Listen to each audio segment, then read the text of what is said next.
is Wednesday. She got it right. Woo-hoo-hoo! Look What's at up? me. Happy Wednesday. I'm so excited for Wednesday. I'm wearing my Aaliyah shirt. I'm trying to be all black every Wednesday. Okay, I'm going to let you be all black every Wednesday. I have no idea what I will be every Wednesday, but at least you're a little more structured than I am right now. Listen, I'm just trying to get my my life together. And just trying to get my life together. I think we all are. It's that time. It's 2021. Praise Jesus. No more 2020. Right, because you know what? January, I posted this because I saw it was like a little meme, but I was like, January of this year felt like 2020, went outside and put on a new wig and came right back. I was like, what is going on? This year is trash. So welcome back, season 2, episode 2 of The Conversation. That's right. This podcast with Chef Erica and myself, featuring a lively discussion with chefs of color, industry advocates who are blazing trails, changing narratives, and shaking shit up. Yay! So I'm excited. We're it's Black History Month. We're still Yes, it is. I mean, really, Black History Month it's Black History Life for real. But anyway, It's Black History Month for those who don't know. And we've been having some really good conversations this week. We had a really good conversation last week with Chef Kimberly Brock Brown. ACF election starts for 26.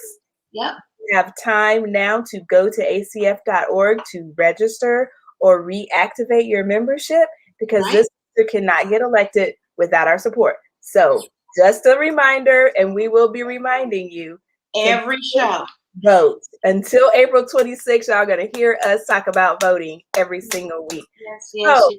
Let's talk about this week's guest. Go ahead. No. Tell me about your weekend. It is Wednesday. Tell me about last weekend. Give me just a little hint, just a little taste. Oh, last weekend was great. My team did not win, but I did get to go on the Today Show, so that was fun. And I'm still, what kills me is that people are like, oh, you Chiefs fans. I was like, do y'all know we was riding with the Chiefs when they was losing? Do you think one loss at a Super Bowl is going to cause us to jump ship? Like literally before last year, the Chiefs had not been to the Super Bowl since Super Bowl 1. Right. I'm not mad. There you go. But you guys got a great team. You got an awesome quarterback. Our quarterback is 25. So he's got a great future. The team has a great future.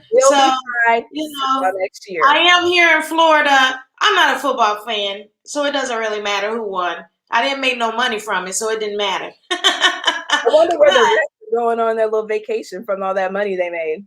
Girl. I'm not like the most devoted football fan, but Stevie Wonder could see that there was something going wrong with those calls. Right. So, that's all I'm gonna say about it. At least we had this year. This year was pretty awesome. What's her name? She sang. And that guitar was killer. She killed it. And she gave me straight up Prince vibes. Yes, most definitely. So I have an issue with America the Beautiful as a song anyway, because we basically plagiarized God, the song in England where they're like, God bless the Queen. It's literally the same song, the same melody. We done changed a few words and it's the same. So that was I'm like, we couldn't even come up with our own song plagiarized. Not only did we steal this land, then we done plagiarized the theme song from the country that we left that we claim to have hated so doggone much. So there's that. But she put her own touch. I downloaded it. By itself. I was like, Prince is looking down and he was so proud. Yes. And then Jasmine Sullivan, throws entire shoe. Yes. Well, Whitney Houston's Star Spangled Banner, hands down, my favorite. Haven't had anybody come close to it. Right. But Jasmine did a beautiful job. And with a little slide country in there. So they were hitting all points. 2019, 2020, 2021. Why am I in my country feelings these days? Like, I have really been listening. So are you saying that you're wearing cowboy boots I mean, not yet, but I've been thinking about it. I've been really considering getting another pair of cowboy boots, and I have been listening to quite a bit of country music, a little bit more than what I normally would listen to. So I've been liking country music. I don't know what that's all about. Probably because hip hop is trash, and don't at me. Do not at me. Don't come. Just by mentioning country, you know, if you went down to Jamaica, they are huge country fans. Really? And, yes, they are. And since we have since we're about to pull up a man from Jamaica, you know, he'll let us know. Thing. Halftime show was garbage, a waste of $7 million. I have a nonprofit. I don't know what that was. He needed to know what to do with $7 million. I had a whole list of suggestions. I think his jacket cost $40,000 or something crazy. I could have even come up with something better than that. So basically, don't at me. Don't come for me in the comments because y'all don't want it. You little Gen Zers, go sit down somewhere. I feel like, and here's why I feel like it was garbage, and we can bring him up after this. There's a difference between an artist and an entertainer. The halftime show is a time where we want to be entertained. People have not gone to a concert. I know.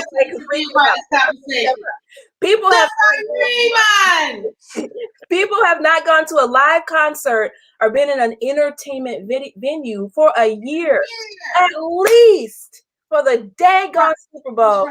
I wanted to be, you know what was more entertaining? The dang on E40 and Too Short verses, okay? I was dancing more on the E40 and Too Short verses battle than I was during that garbage. It was not easy to watch. I turned it off. Like, I'm gonna go make a snack. I'm not even watching this. This is trash. So Chef, what did you think about it? Oh, he had to pull his drink. He had a drink on it. I got my drink on. But you know, I'm a Chiefs. I was, this year I was a Chiefs fan, and there is no way in God's green earth that I was going to root for the other side, only because of one player. Right. And when did Tampa Bay become the New England Patriots? Because the New England, I felt like they were playing the New England Patriots, damn it. You know, because I'm a Dolphin fan. You know, kill me if you want. But, you know, they have always been our nemesis, you know, and that's like the thorn in our side, Brady and the Patriots and the damn stinking Jets. So, yeah. But you know what? Kudos to the team because they played a very good game and they came out and executed. And just like everything else, if you can't execute, you're not going to win. You know, and they executed. They did what they were supposed to do on both sides of the ball, and that's why they are victorious. You know, and that's why he's getting his 7 damn rings. Jesus. Okay, and so the last thing I want to say about that, somebody needs to go down to Mar-a-Lago and tell old boy to stop using our Muffin theme song. Okay. All right, because the Red Kingdom was not written for y'all, and I don't know why y'all have turned it into a whatever that is they're doing down there. But no, somebody go get them before we send some Kansas City Chiefs fans down there. Yeah, bring some of that barbecue too when they. Hey, I'm just like, hey, yeah. I've been to Kansas City once before, and I was impressed with the taste and the style of barbecue. But damn, they give you a lot for whatever you order. Oh my God. I think I was eating like 2-3 meals out of one order. Yeah, depending on where you go, you could probably share. And most of the time when I have like friends and family come in, I'm like, okay, let's decide as a collective what we're getting, because we all don't need to get the same thing, because y'all gonna be taking food back to your hotel. It's gonna be smelling like brisket in there. Right. So let's just decide, because some of this food is like, it's a lot. It is a lot.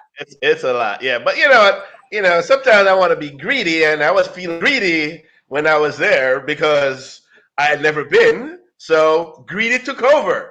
You know? Yeah. And people always ask me what's my favorite barbecue restaurant, and I'm like, I don't have one favorite. If in a perfect situation, and if I have a lot of time, then I will go to this place for this specific thing, and this place to get this thing, and it's going to be like a hodgepodge of all kinds of different things from different places. Because unfortunately, you never did that with me every time I came up we here. were here working. We didn't have time. You made me work. You had me working. Are you really going to do that? Yeah. Talk about people making people work, Chef. You know how she do. Does she really want to do that? No, I never put Chef Irie to work. Because it's never you making her work. From my recollection, she's always making you work. That part. Don't get it twisted. That part. That's why I'm like, is she serious right now? We made her list from down to the end, to the crack of dawn. Like, come on, let's go. Wait a minute now. Let's off down with a breakfast. She does. I'm like, let's drop our bags off. We need to get to the store. I'm like, well, welcome to the city that we're in. Let's get to work. But you know, I went to Bahamas to help her 3 times. Everybody was like, did you see the beach? Yes, on my way to the airport and on my way back. You had a great time. Whatever. All the time. Who goes to the Bahamas and comes home with a cold? I think that's all on you, girl. If you went to Bahamas and you only saw the beach going to the airport, that's all on you. Because trust me, I had to we froze up. Ooh. We'll get them back. Yeah. No, we're not blaming me for that. We have Will. Will is having a blast. He's laughing at us right now. He's laughing at us right now. So Shanita, I just want to I'm gonna slide him back in once he comes in. Yeah. Hi Lisette, how are you? Hi William, how are you? I wanted to kind of mention also, we got quite a bit coming up. You know, we got Valentine's Day. What do you have plans for Valentine's Day? Thing. I hate Valentine's Day. You know I hate Valentine's Day. And this is not me hating Valentine's Day because I'm quasi-skilled. I hate Valentine's Day because it's bullshit. It's bullshit. Why are we going to go to a restaurant, wait longer, pay more, get the worst service, and have to deal with the most craziest people? So I hate Valentine's Day. When I had my restaurant, I wanted to do an anti-Valentine's Day dinner. Don't come here for no proposals. I was going to do all black everything. Your Valentine's Day away from me. Anti-Valentine's Day dinner? Why don't pay for flowers 3 times what the mofos was at the beginning of the month? Now you go. I'm laughing very, very hard because I knew this was coming. No. So I just gotta set her up so she can Valentine's Day for me. You know what you want to do for me for Valentine's Day? And if y'all are listening, y'all know. Get my oil changed. Change the oil in my car. Please, somebody come pick this car up. Get the Her oil cash app is $. No, I don't want to do it. I said, come pick the car up. Go change the oil, and I got a bag. COVID time. You don't want nobody in your car, girl. It's COVID time. You want nobody in your car. Get that back and change my oil. That's what I want for Valentine's Day. Keep your little overpriced. Everybody, let us just introduce our guest for tonight. We are just having so much fun tonight. We really needed to laugh and just shake it all out. Last week and over weekend has been a little bit much. So this weekend has been a lot much because as a pastry chef chocolatier, I'm still working as we speak right now. I'm working making chocolate right now. You see me working? Yeah. Okay. But they want to cater a Valentine's Day dinner. I was like, I respectfully decline. Yeah. Well, let us introduce Chef Irie. Welcome, Chef, to the show, to the conversation. Well, thank you, ladies, for having me, man. It's awesome. I'm glad that we're able to connect in this new year of the 2021, and we can shake off all that, that we were accumulating on 2020 for all different various reasons. So it's good to be here, and it's good to be here and have a drink Yes, I see you drinking, sipping on some rum. And I'm sure. forgive the assemblage. 'Cause, Right. So, Chef, introduce yourself. Tell us who you are, what you do. And what is this assemblage? Let's talk about so next week is next week Wednesday is Ash Wednesday. And if you're from the islands, this whole week and probably the week prior to that, especially if you're Trinidadian, this whole week is leading up to Carnival in Trinidad. So Carnival Monday, J'ouvert, and then Carnival Tuesday, you're out on the street. And of course, next Tuesday is Fat Tuesday, the end of Mardi Gras. That's right. So I'm just representing on the podcast I was just on. I was talking about a little bit about, Carnival, but the foods that, people eat, while they're there in Mardi Gras, you're on the street or you're on the street in Trinidad and the different fetes that you go to. So I was talking about beignets, I was talking about jambalaya, and of course I was talking about hurricane. Hurricane, happy to make another one tonight. Happy. Of course, if you're in Trinidad, you're talking about, bacon shack, the sandwich. You talk about doubles. You talk about roti. You talk about bus of shut. So, it was all good. And of course, I had to represent, Jamaica, Trinidad. You got to have your whistle. Yeah, Yeah, there you go. You know what I'm talking about, Shanita. And of course, Erica, she got sun kissed, so she know exactly what I'm talking about. It is what it is. That's It what is what it is. So I can't be there, so I had to represent in a different way. I listen to the music. I can't go to a fete, can't go to a party. But you know what? I can party right here. I listen to the music and have a good time, and I can be safe.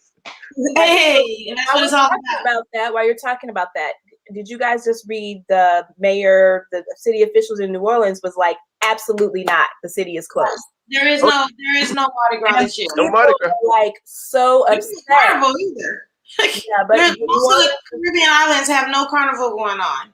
So how do y'all feel?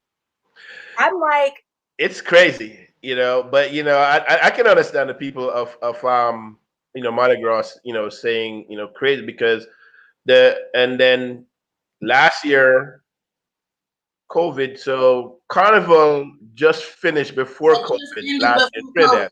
Yeah. So this year there's no Carnival. Now people are like going mad, stir crazy.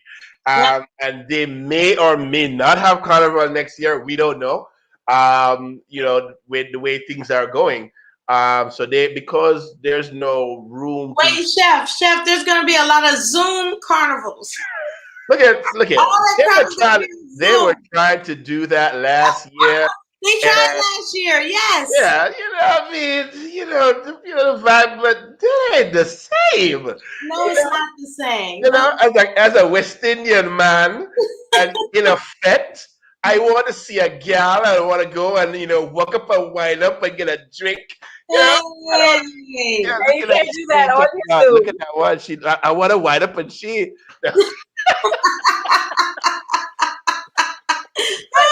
On a serious note, I was talking about this with someone on Facebook, and they're like, "What?" I was like, "But here's the thing: in most of those places, the people who are working these venues and these events are brown and black people who are disproportionately affected by COVID.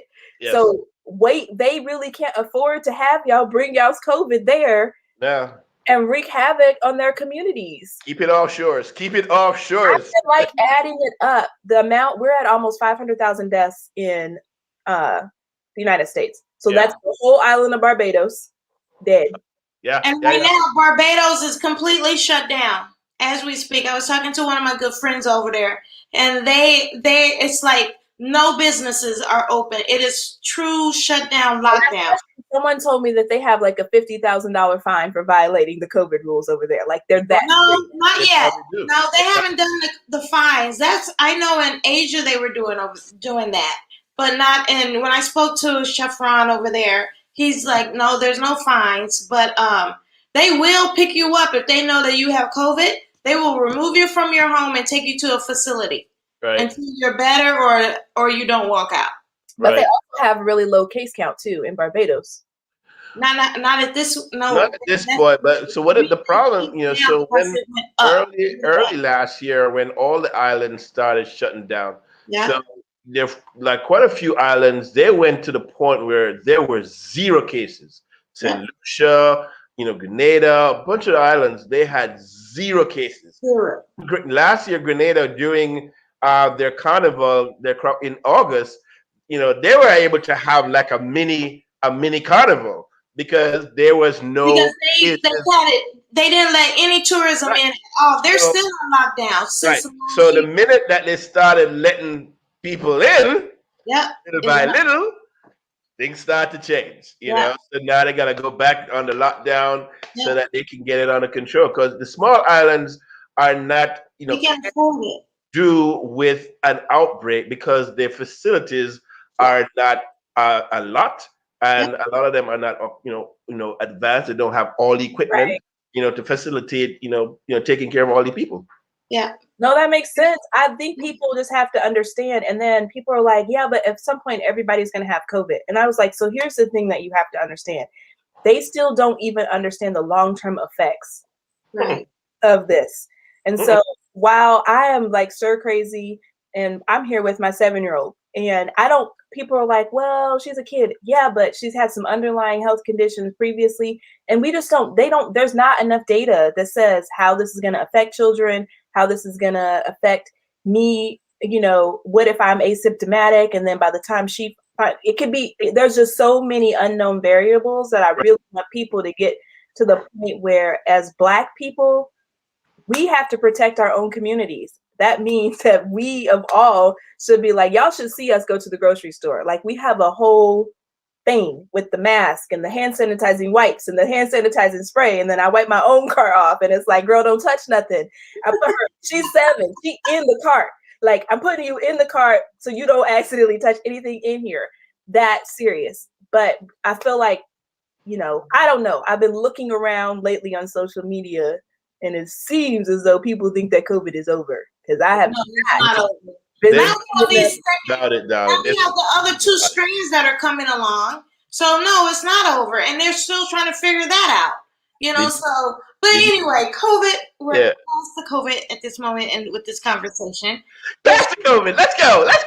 Forward on, United. Let's go. Chef, what is it that you do? Tell us who you are. What do you do? What have you done? What's your future? What is going on right now? It's funny you should ask that question. I was having a conversation, with a friend of mine not too long ago. And we were just talking about, things that you want to do, making plans and goals and all that stuff. And one of the things that I said, and I've said it before because it's been said to me in conversation, and it's said to me as a way to wake me up, to always make sure that you yourself recognize your own accomplishments. Whether there's whatever it is, but to always make sure that you recognize your accomplishments because it gives you a barometer as to where you started to where you are. And when you see, what happened in between, you got to sit down and say to yourself, damn it, I'm proud of you, because you did that, whatever that was, So I'm a private chef caterer here in South Florida. So that means, I take care of private clients. I do private events, whether it's catering or through pop-ups. I haven't been able to do any pop-ups recently. I'm also the host of Taste the Islands. So, we're in hiatus right now. So we've done 2 seasons, and we were on American Public Television, also shown on Create TV. And it was that was like an amazing experience, to be the first Caribbean cooking show featured on PBS. I mean, like, woo, featuring an all Caribbean, cast and production team. So yes, so that was like awesome. Black and brown people unite, yeah. That's what I'm talking about, yeah. And we have the book. Oh my God! It reads right on StreamYard. That's awesome. Yes. So we have the cookbook that's out for the 2 seasons of Taste the Islands, and this is Taste the Islands: Culinary Adventures in a Caribbean Kitchen, and you can find this on Amazon.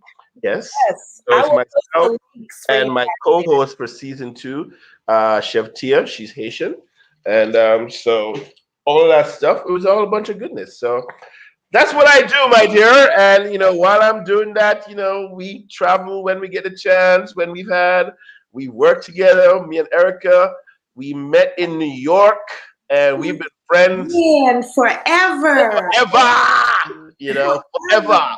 So if nothing else, before we go anywhere, I have to say, blessings to you, my sister, because you have been able to put a lot of people together in a lot of different kind of ways, in a lot of different kind of places. Yes. And I hope a lot of us still, find time to say that and give you kudos, because a lot of us are still friends. And, I started this IG live, Sips, Choose, and Chats with Chef Irie on IG. And as I was calling people, hey, you want to come on the show? And as I'm going through the list of people I'm asking, wait a minute. There's something that all these people have in common, and it's you. I was like, wait a minute. Yeah, I met him. Yeah. So it's no coincidence that I'm here on the show tonight because of you. So thank you. And thank you for sharing this platform and having me on so we can talk and chat and be silly, because that's me. But when it gets time to be serious, we all serious. So it's all good. Before I ask my first question, was he in New York for the dinner with the debacle of my stuff? No. I met her at Star Chef Congress. Okay. Yeah. This was what, back in 2000? I think 2009. Somewhere around there. Yeah. Well, I didn't know if you were there. So she was in New York for a James Beard dinner, and I was in New York for a Kansas City event, and like all my shit was lost. Uh-oh. Yes.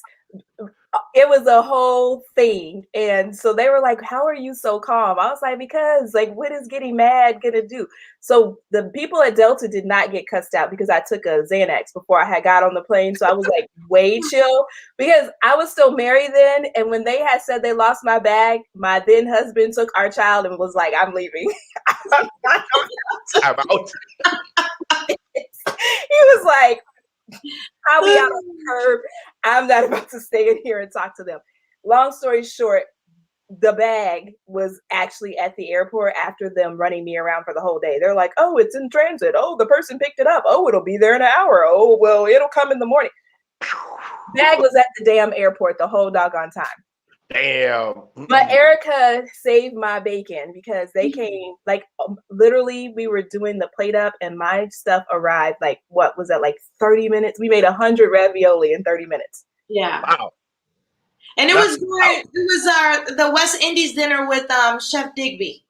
Okay. Neil and I were there for that. Yeah. So awesome. It was crazy. You did the second one, right, Irie? Did you get to do one with I did. I was there 2 years ago, representing Jamaica. Okay. So that was the first time as a group Jamaica had been there. I saw that online. Yeah. So that was an amazing experience. That whole James Beard experience was it was all kind of everything for me, and I tell people, being in the house was a lot. It was just I tell people, look, you go to James Beard, and the first time you walk, the first time I get there up the street, when you're walking up the street, and I'm walking through the house, and you're going up the wooden staircase, and it's creaking and everything, and I just couldn't help but think, not just James Beard himself, but all the chefs that were there before me. And then I started thinking of all the black chefs that were there before me. Up them stairs, in that kitchen, in that small kitchen. Oh my God. It's so funny. You make it work. Yeah, it's small, but it does what it do say? It do what Functional. it do. It do what it do. That's Yes, right. you know. And then with all the cameras down, seeing like every angle, Yes. and if you screwed up, nobody would really know, oh, I meant to do that. Right? It was awesome. It was awesome. I think we had 8 cooks in there for the West Indies. Mm-hmm. For different entrees, yeah. So it was crazy. And I got there late because I was cursing people out at Delta about my bag. Oh my God. Man, looky here, looky here, looky here. My knives. You know what? I wasn't even worried about my clothes. I was like, fuck them clothes. Where are my knives? Right? The most important, damn it. That's important. Buy some more jeans. Where are my knives? Right. But the interesting thing about Starship Congress, though, so I remember I had gone. It had already started. It was in maybe like a couple of years before, and I went to one, and I was maybe one of 3 black faces in the entire thing, and the 3 black faces were none of the chefs being featured at Starship Congress. So when we met? Was that when we met? No, it was before. Okay. So here that I go and I meet Erica, and we walk around, I'm like, I see one person. I'm like, ooh, you. And I see 2. I'm like, ooh. And I see 5. I'm like, ooh. And then I see 10. I'm like, oh my God. Yeah, so it was the craziest thing that we all ran into each other, met each other. Some of them, knew each other before, but I didn't know any of these people, and we just sort of boom, and every session, every day we were there, it was us, and I just thought that was amazing. And then fast forward, you get an email, hey chef, I'm doing culinary wonder, blah blah blah, boom, come to Jacksonville. I'm like, all right, cool, and drive up to Jacksonville, and I tell people, so this to me. James Beard was awesome and everything I've done after the TV show. But that was my first time ever in any professional kitchen that I cooked with an all black chef cast. And not only was an all black chef cast, it was a cast of varying talent, varying expertise, and varying ages from the oldest to the youngest and everybody in between. And I was just like seriously just blown away, because I'm like, where the hell do you get to do this? At least for me, that had never happened before. It's not. The most amazing thing about that was, you didn't feel like your toes were being stepped on. You didn't feel like anybody was gonna bust you over the head with ego or anything like that. I was just like, yo, this is like insane.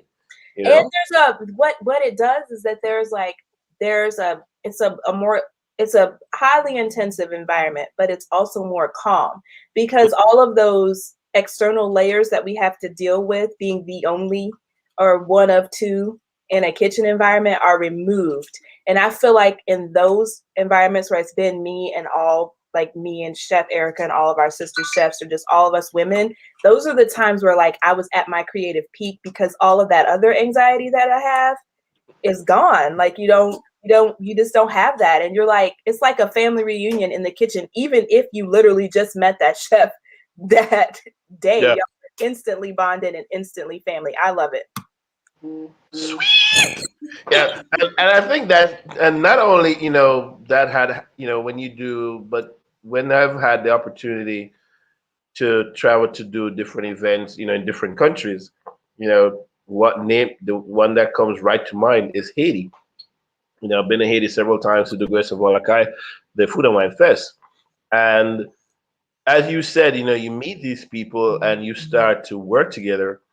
And one of the things that I've noticed, everybody was interested in what everybody else was doing, because everybody wanted to learn something, because everybody was doing something different that was not unique to their region per se. and you were meeting these chefs from all these places, and you're just like, well, damn, what you doing, brother? Yeah, that sounds really awesome, man. Can I get a recipe? Boom, you're like, yeah, recipe, yeah, I'll figure it out, because we all doing everything impromptu down there. We ain't doing no damn recipe. What you got? What we using? What we making? And so that was an amazing, those experiences are things that you hold on to dearly, because they're cherishable, and they allow you, I think, to talk about those to especially younger people coming up in the industry, because one of the things that I see right now, ego is the thing that has conflated the art of culinary, Right. and they are not mindful that culinary is an art. It for them is I can cook, but they're not understanding that culinary is an art. The artistic aspect. To come out and do the things that a lot of us do. It's not just about let me just throw some shit together. This is an art, and I think a lot of people are spitting on the art form of culinary. Yeah, I'm so glad you said that, because that's transitioning us to like industry, and that's the thing that I think that's probably annoyed me the most, is the disrespect for the art, right? Like if someone posts another video of this chick on Instagram, on wherever she's cooking, I think the last one where she smears cheese all over a counter. I just saw that yesterday. I'm like, are you talking about the woman who cooks with her hands and not utensils? And yes, she's literally, like the herbs, and then she puts it in a bowl? No, this is a different one. This is a different lady. So the first video that I got that someone sent me was her making this like pie with.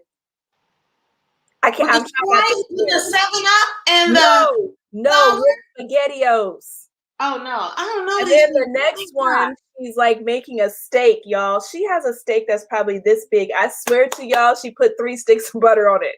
She coated it with each side of the little steak had butter.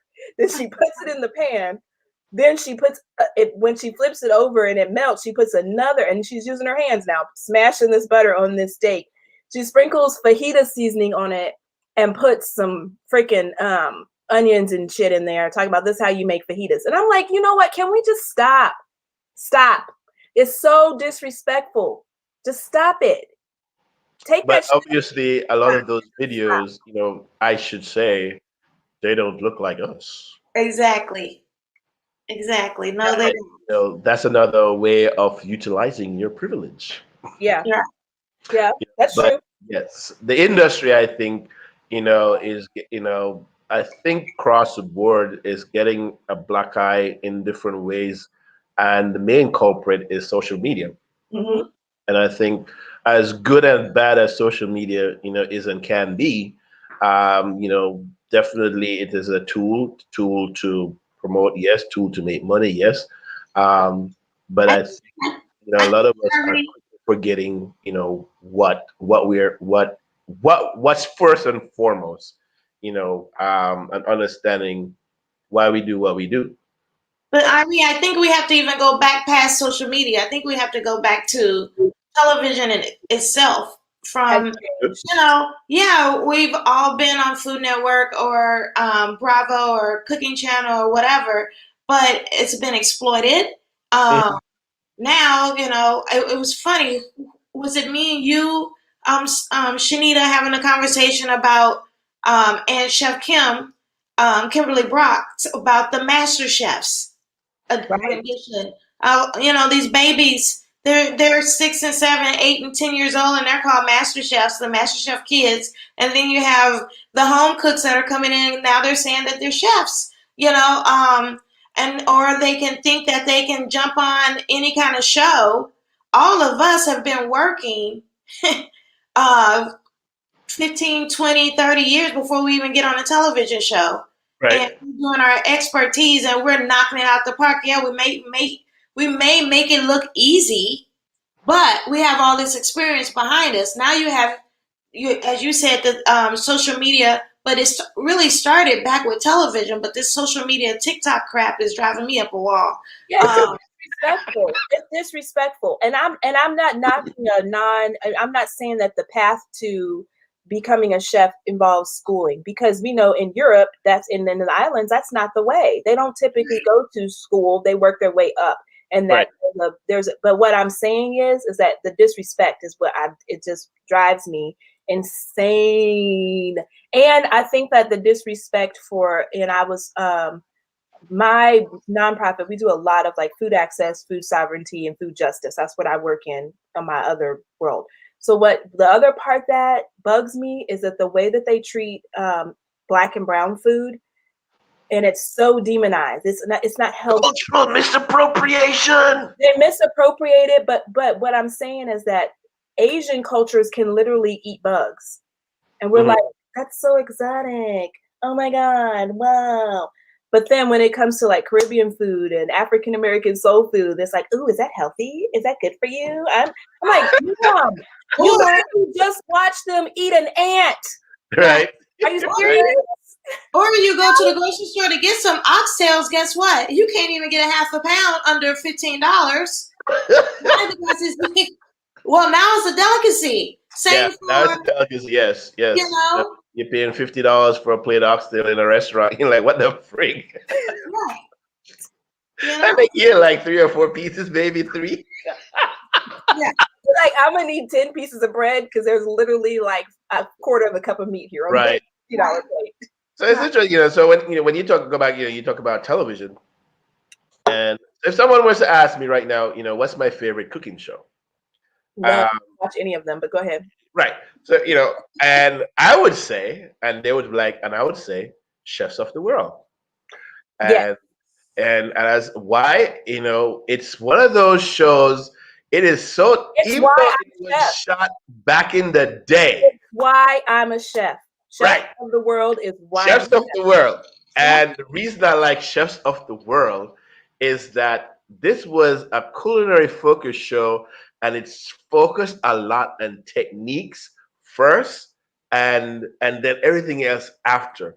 Because when I've watched a lot of, sometimes I'm watching this damn thing at 4 o'clock in the morning. Don't ask me why I'm up at 4 o'clock in the morning. But when it comes on, you're watching like 3 or 4 back to back to back. And you're just like, damn, this happened in the the 70s, 80s, 90s. You know what other show did it for me? Go back to the original Iron Chef. In subtitles, Chef Morimoto was a badass. Yes. I always knew if Morimoto was up, you losing. Don't compete. Get it? Yeah. Because his technique, the stuff that he was doing in 97, 98, and 99. You're like, jaw dropped every single time. Between Chefs of the World and the original Iron Chef with subtitles, I was like, yep, this is what I'm doing for my. I think Netflix is the closest to getting back to the classic culinary television shows. Although they're from barbecue land and barbecue capital of the world, they know better, and they need to atone for that bullshit. You're right. But moving on. I know. That barbecue special. I saw shit. Trash. I'm not talking about that one. So outside of that, they're doing well. They can go back and reassess that whole barbecue special because it was not okay. But anyway. Yeah, it was different. But I did like the barbecue contestant show that they had on there. Now that was pretty. It was pretty honest because the Black Jamaican guy that came up second.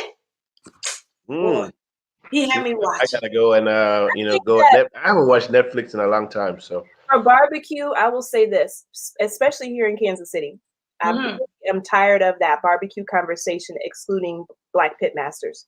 Like almost every barbecue pit in this city was built by one Black man. So we can't even talk about why are we even there? We have to stop excluding them from the conversation. Yeah. Black and brown person contribution to barbecue and technique and how we even got this Midwestern barbecue empire. Let's go all the way back and tell that story first. And then I won't feel so pissed when I see all these other stories. You can't leave out the people, the Black people. And why are we even barbecuing? Where did that even come from? Because y'all are European. And the last time I checked, I have not gone to France and seen a damn barbecue restaurant. So where did y'all even learn to barbecue? Let's go there.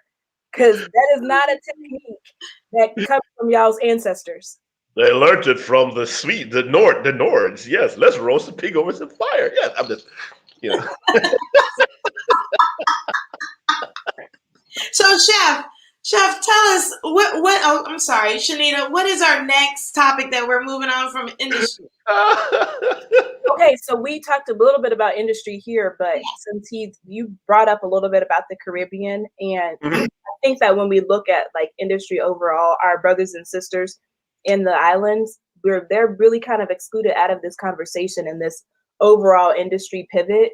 We're not really talking about the impact that even if you're a Caribbean focused island in the States, or restaurant or in the States, you're really adversely affected because those are niche. Like I was talking to a lady who has a Pakistani restaurant here. This is and it's snow. You know what I'm saying? You're already dealing with COVID. Here, if you're in Kansas City, you're at 25% occupancy. It's Pakistani food. That's not something where people are like, Right. Nobody's like, oh, I know what I'm gonna have today. I've just got a crate. That's a very niche market. And the same with some of the Caribbean spots here in the Midwest. It's snowing and no one's like, oh, let me drive all the way to umpteenth and wherever because I want some jerk chicken. Like no one's doing that. So I feel like they're being left out of the conversation. And how do you see that? Where's that shift coming from as a Caribbean chef? How do you think that, one, they can control their narrative, and where do you see that particular niche of the industry shifting to? And how do you see that as in being in South Miami? Because that's a totally different world compared to where she is. And I mean, here in Texas. So whatever you suggest, we're going to do 10 years from now because that's how slow it is. Right. So, because it's really different here in Jacksonville, Irie. Yeah, so being here in South Florida, we're propagated with, so many different, it's diverse, here in South Florida. And there's no lack of Caribbean restaurants, Caribbean chefs, Caribbean wannabe, restaurants, Caribbean wannabe chefs. There's no lack of that, in terms of the culture itself. But we are definitely lacking in I want to say upscale restaurant establishments. There's only a few in South Florida that you can, say, hey, that's the place to go. But our biggest enemy, whether it's South Florida, Kansas City, any place else in the States, is that there's a disconnect from the original, the islands itself. We are not connected to those places because there's no outreach to here, to there per se, or not enough. And I think within the islands, everybody is still doing their own things on each individual island. Unless you do events like Taste of the Caribbean or something like that, where it's only every so often, once a year, a couple of years, whatever, that everybody, most people come together. And then when you leave, boom, it's gone. So everybody is focusing on their individual things. We're not connecting and sharing and embracing, So, and because a lot of it is very political. Yeah. Did it? Yes, a lot of it is very political. And that's what the islands do. They're known for being political when it comes to cliques and cliches and all of that stuff. We are here to support our own, or we're here to support our own within a certain group of people, or a certain group of clientele, a certain group of people that look a certain way, however you want to call it. How is that going to shift? Well, we got to make sure that the people who are engaged in opening up restaurants, one, support. Black people have this tendency to not really support each other on a massive scale. So we do piecemeal, and it's not, cohesive. and it's not very consistent.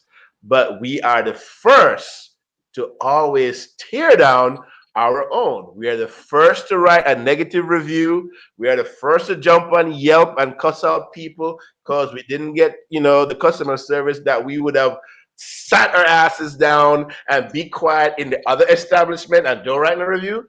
But we want to go tear down our own establishment. So that's Caribbean and everybody across the board. But yeah, I'm glad you said every black person, well, black community across the board. Because it's across the board, So I think for me, when it comes, to the Caribbean, I think there has to be more coordination, more, efforts. Things in the Caribbean islands, when it comes to culinary, have changed a lot in terms of the younger people, because the culinary education has gotten a lot better because of programs that they're connected to here and back and forth and all that good stuff. And the younger people, because of the exposure that they're getting to social media and all that stuff, they're bringing back things that they're learning, especially if they've been able to travel to the States and they're going back home. And now they're opening up restaurants or they're working for establishments and they're showing you different things to do with the things that they've learned. So the things that we were doing 20 years ago, everybody was, it's like, yo, that ain't quite new, but hey, good for you. Good for you. But look at we can still coordinate and work together. You don't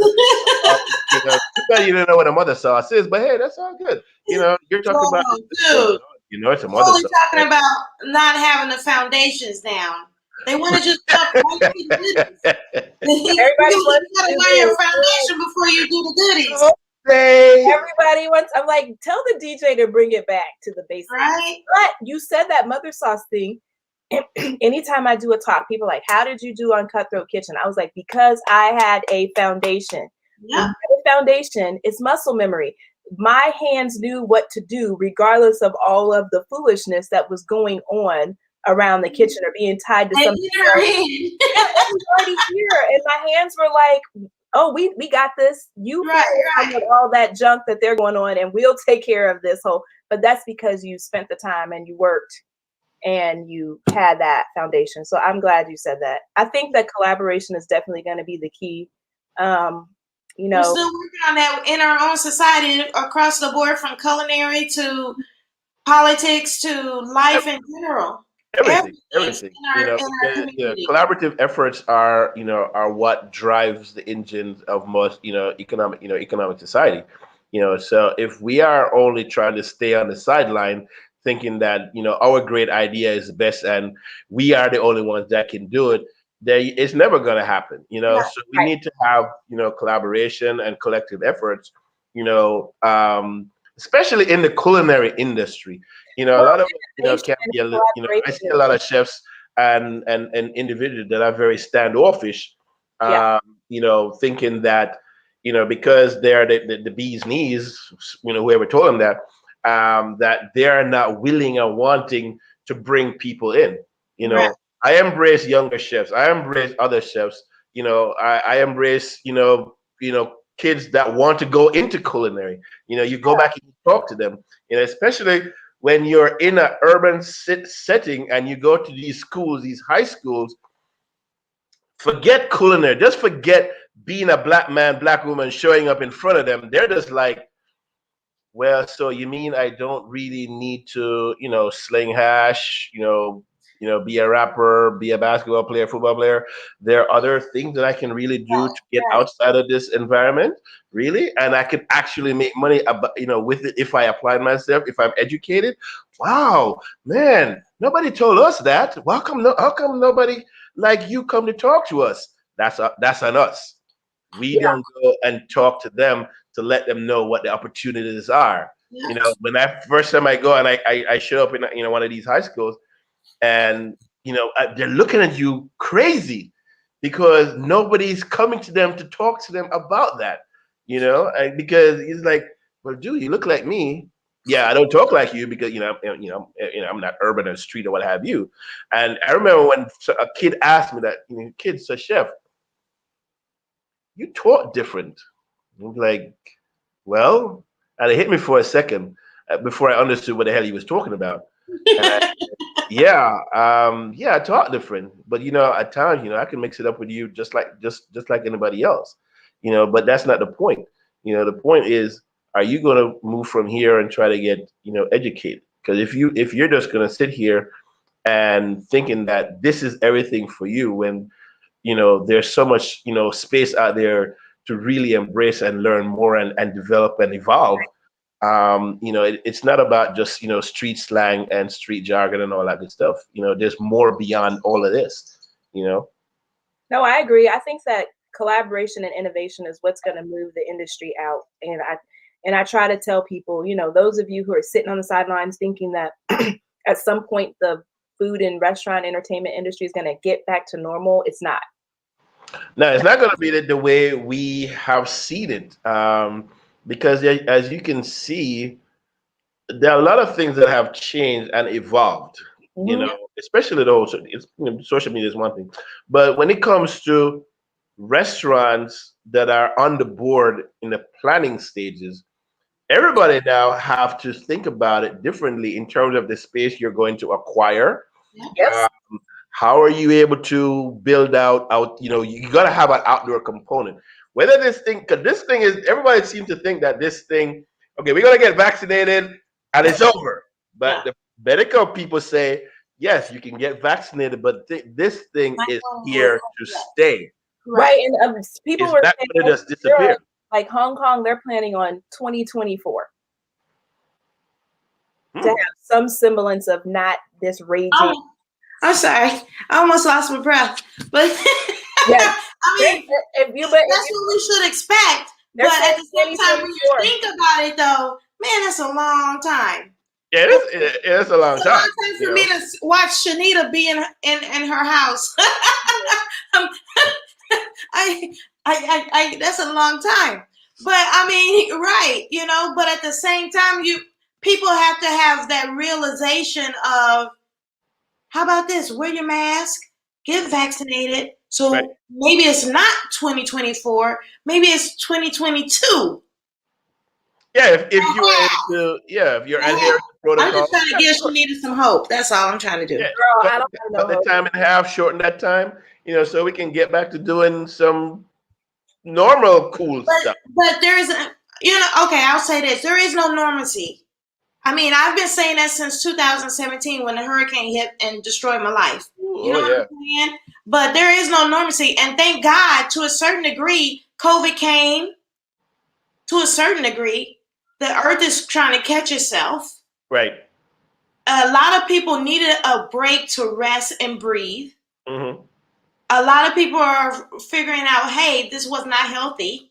What I was going. I'm still at that point, but I'm working on it.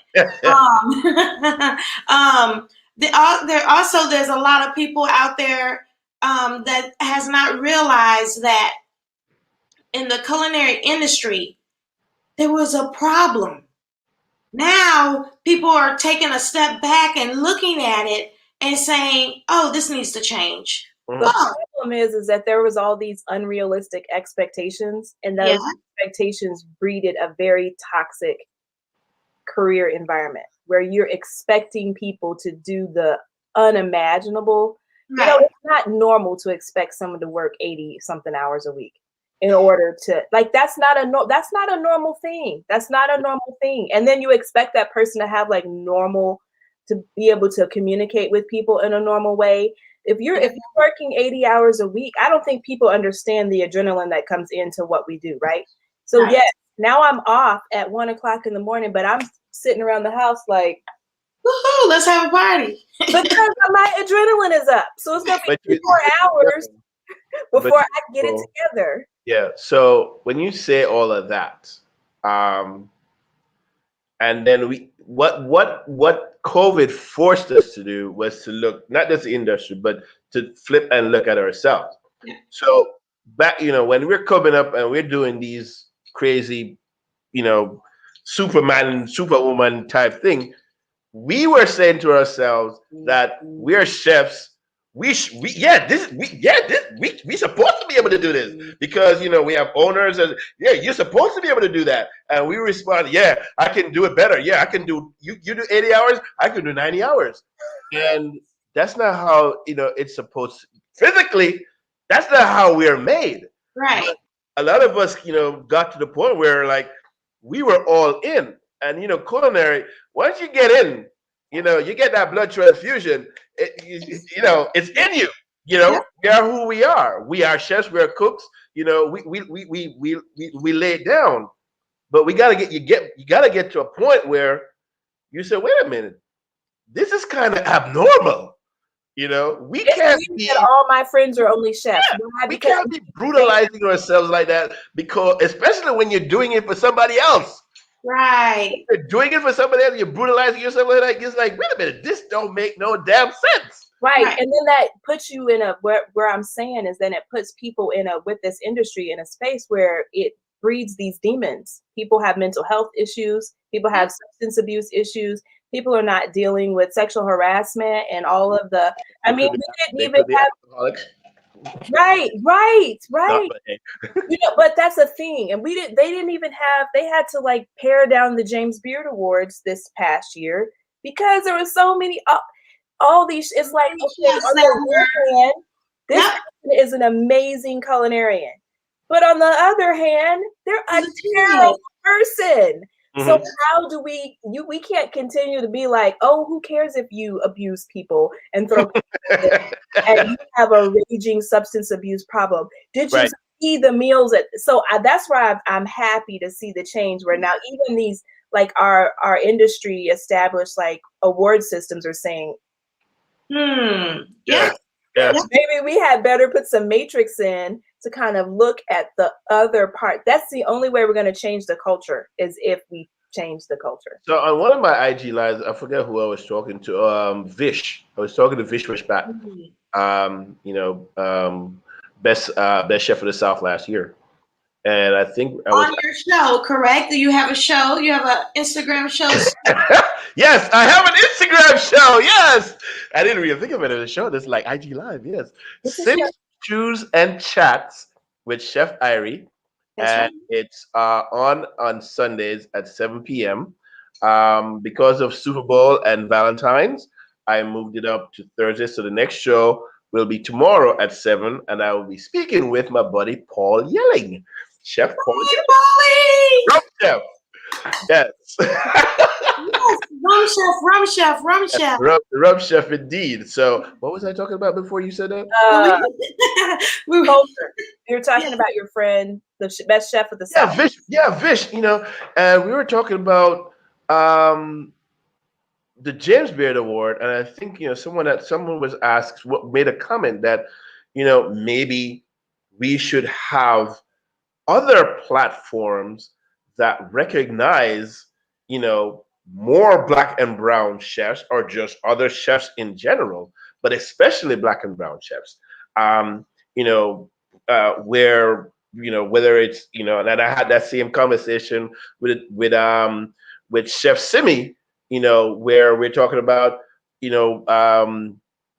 realizing the efforts of chefs in the Caribbean. So we should, I think, to be able to evolve, I think, James Beard, because it's, for us, we know what it means to us in the industry. Right. When you get recognized by James Beard in any way, shape, or form, coup de grace, it's like, yes. But we are all we all come from different walks of life, and we do so many other different things, and we represent so many other different things, that are meaningful to us.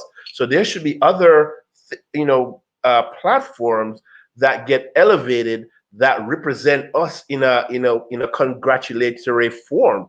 So I think that's something that needs to evolve when it comes to our industry. I think that's coming. I know it's been tried many, many times before. I feel that is coming, where there's going to be a platform for Black awards that is going to be just as accepted as James Beard. Yeah.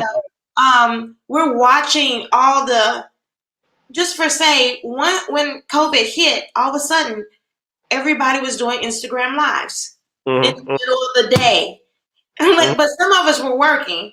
I mean, Yeah. I had a job, Yeah. so you got Black Foodie, you got Black Food Cupboard, you got all Black these food. other, Yeah, you know, everybody. huh? That's everybody. Yeah. Everybody. So that, all these different lives and podcasts. I mean, there's going to be this year. Can you imagine how many books that are about to be published?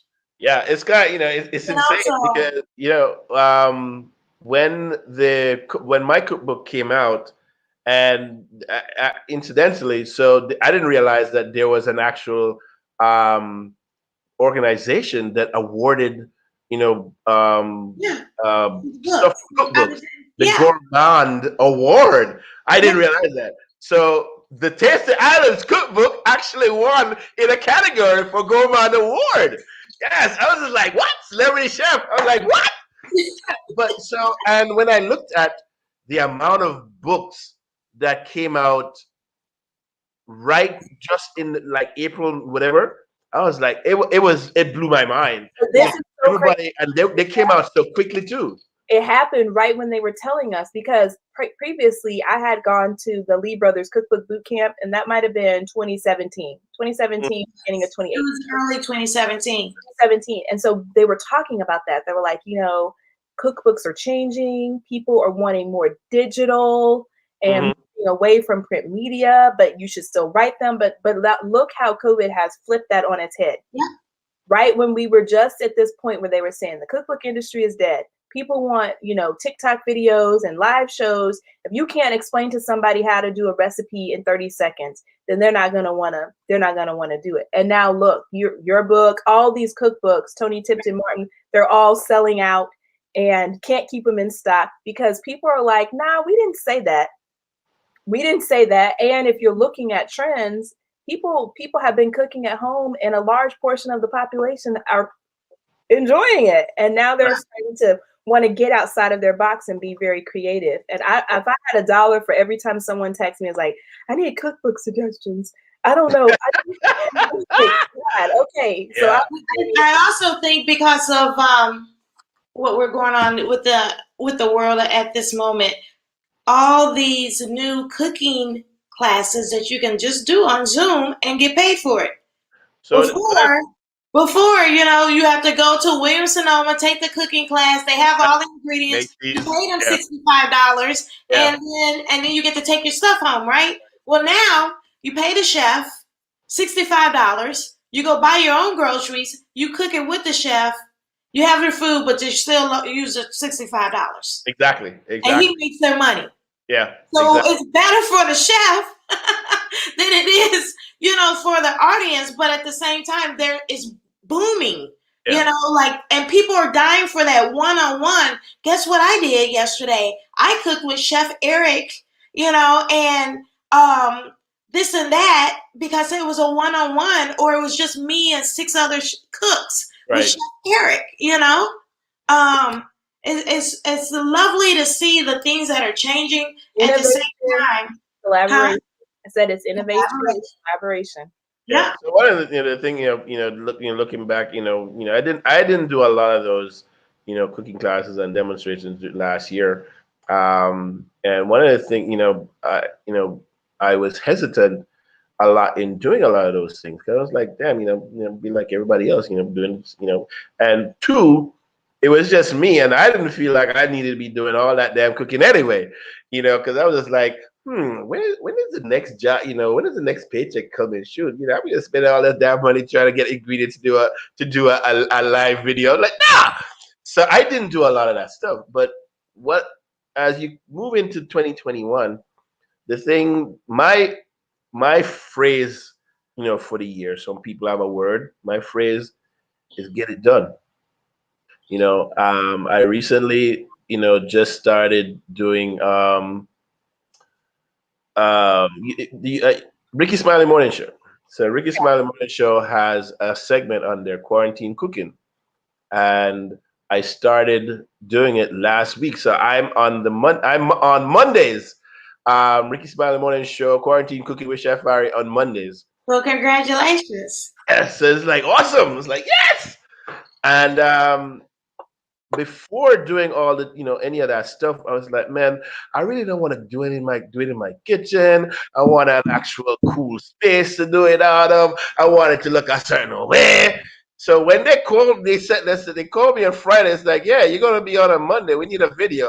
I'm like, what? He's like, okay. I guess the video is getting done like this weekend. And what are you gonna do? And I looked at the kitchen. I was like, we gotta get it done. So totally we reset the kitchen, set up the tripod, set up the light. It got done. Guess what? Have a whole production situation. Yeah, it's like, it's out, And for me, it just taught me that there are ways that you need to look beyond, what your own reality and realization is. You can get it done because other people have gotten it done. Right. They were doing it all through COVID to do it. We may not have liked everything that they do, but it was getting done. So for me, get it done.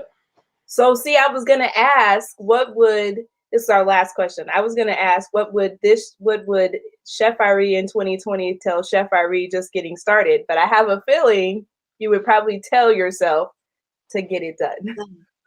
Yes, I would tell myself to get it done. I think, embarked on this career, transitioning from being an architect, because that was my former profession. I went to school, University of Florida, graduate architecture degree, work, and decided to go to culinary school, and now I'm a chef.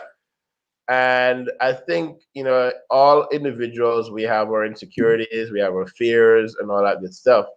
And I think not just to get it done part, but to tell myself, not to think too much of the things that you think might hinder you. Rise above it and not live in fear. Fear that it may not work, it may not happen, it can, rise above that and get it done. Yes. And with that is the conversation. We thank you guys for watching with us. We will be back here next Wednesday, 6:30 p.m. Central, and we will be talking with our big brother, Chef Wayne, about the Soul of Seattle, which... Ooh, yes, that's cool. Awesome. Yeah. Black History fundraising event. And so just seeing how those chefs have collaborated and been innovative, and they're still doing their event. And we'll talk about that next week. So thank you, Chef. We appreciate it. And we will see you guys next day. Awesome. Peace out, Black History Month.